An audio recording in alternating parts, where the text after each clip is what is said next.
Nagsibalikan na po sa kanilang mga bahay ang mga residente ng Baseco Compound sa Tondo, Maynila na binaha at inararo pa ng barge sa kasagsagan ng masamang panahon. May live report si Dante Perelio. Dante?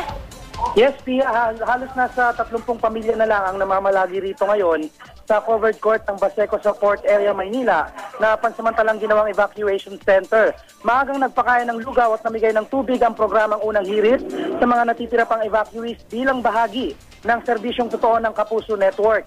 Dumating din dito si Mayor Alfredo Lim para mag-abot ng tulong. Ang ibang apektadong residente naman nagsibalikan na nga sa kanilang mga bahay para maglinis kahit di pa rin tuluyang humuhupa ang baha.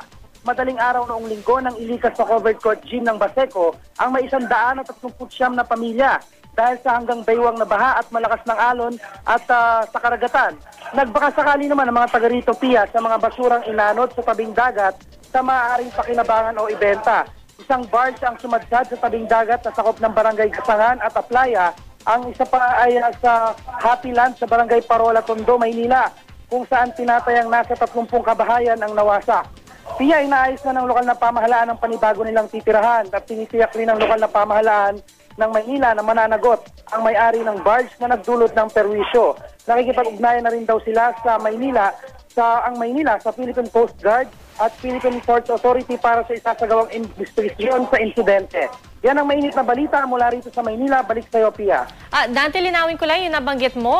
Inaayos na yung mga bagong titirhan? Bagong lilipatan ba yon?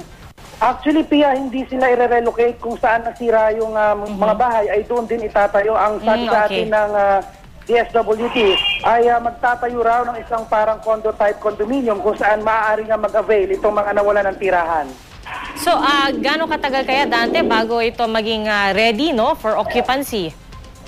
Pagdating dyan, Pia, walang binigay na eksaktong time frame itong mga tag-DSWD. Ang sinisigurado lang nila, hanggat hindi pa raw na itatayo yung kanilang paglilipatan, ay patuloy daw na magbibigay ng suporta ang lokal na pamahalaan tulad nga nitong gamit, pagkain at kung ano pang mga pangailangan nila.